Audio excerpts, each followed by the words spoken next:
स्वयं परमात्मा खुद कह रहे हैं, गोता लाऊं स्वर्ग में और जा बैठूं पाताल। कबीर साहब कहते हैं, मैं ढूंढता फिरूं अपने हीरे मोती लाल। आप जैसे पहले तो सतयुग त्रेता द्वापर में परमात्मा ने अधिक प्रयत्न इसलिए नहीं किया क्योंकि सभी सुखी थे, सभी की समाधियां लगा करती थी, स्वस्थ शरीर थे, क्योंकि पुण्य जब तक चलते हैं प्राणी के तब तक ये यहाँ का नकली सुख महसूस करता रहता है। और जिसको बताना चाहते थे वो सुनना नहीं चाहते थे।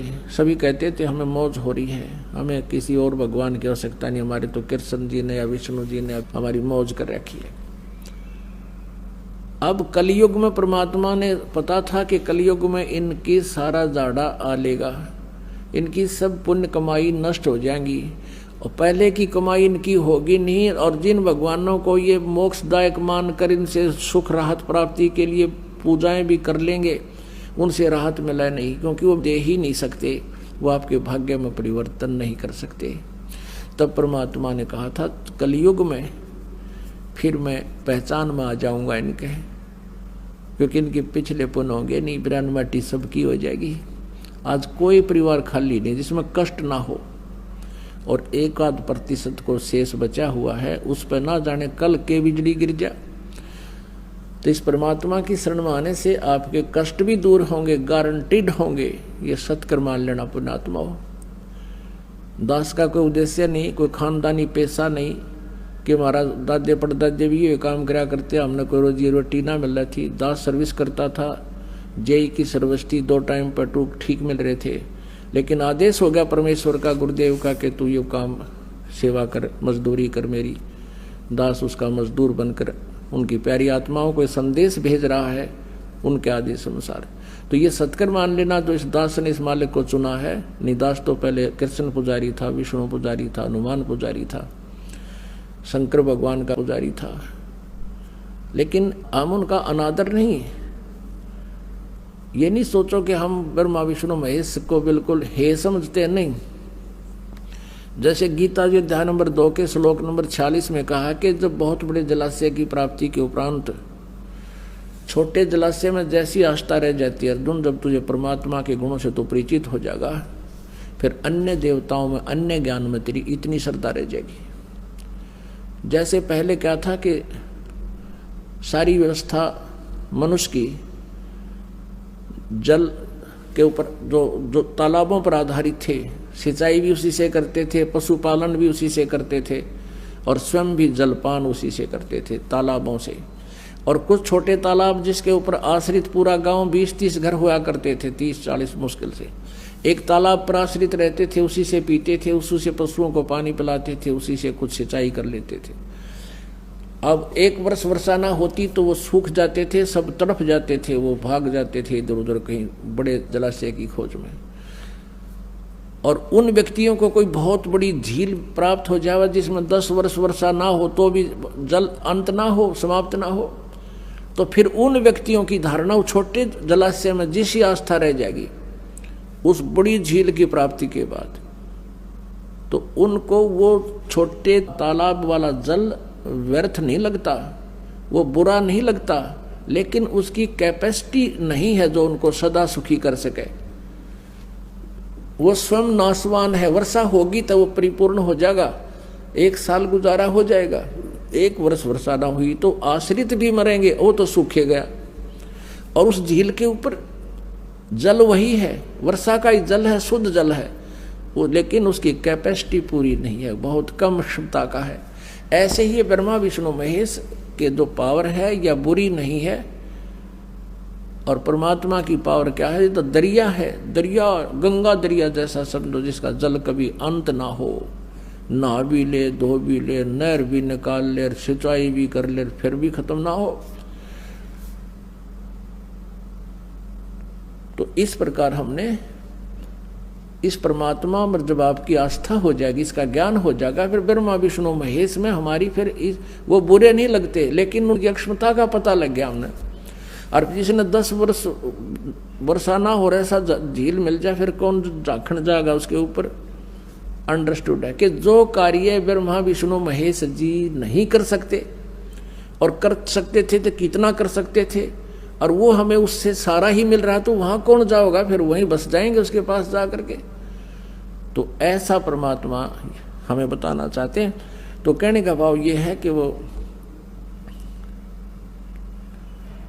इस प्रकार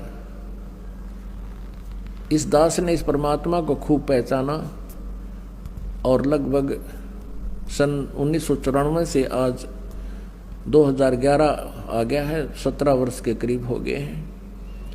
और जो सुख और जो सतिथि व परिवर्तन इन पुण्यात्माओं में किया है, जो दास देख रहा है कि जिनके पास साइकिल नहीं थी, 2-2 कार चले उनके।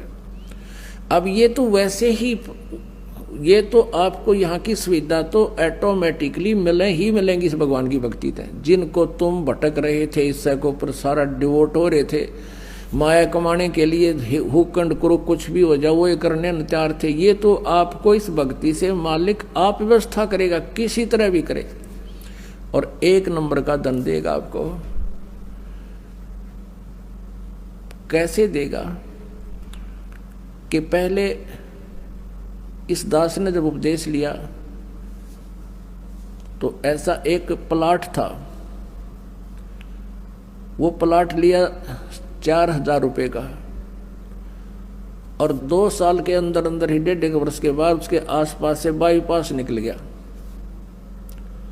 उसमें कुछ कंस्ट्रक्शन कर दी इस दास ने, तो सारी कंस्ट्रक्शन मुश्किल से 20,000 रुपये का खर्चा होगा, 1.5 लाख देने वाला आ गया, और पक्की रजिस्ट्री कराई 1.5 लाख में। अब देखो, अब उस समय आज से 20 साल पहले,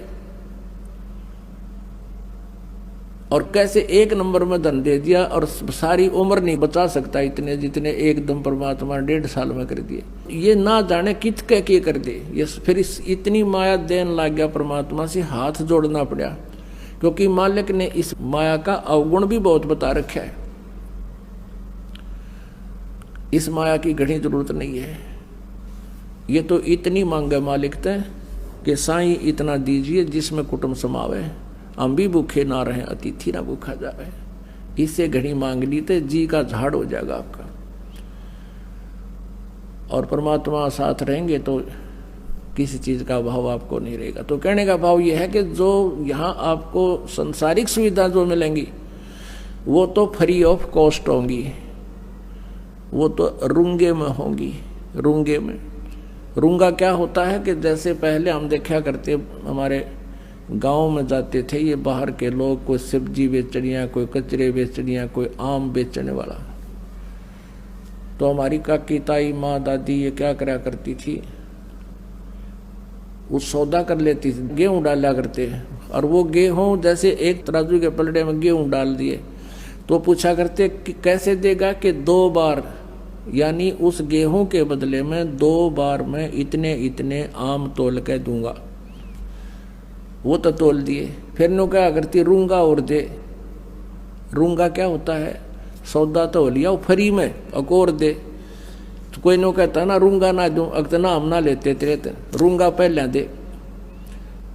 तो वो 2 आम 1 आम उठा कर और दे देता था, वो फ्री का था, उसको रूंगा बोला करते थे, रूंगा।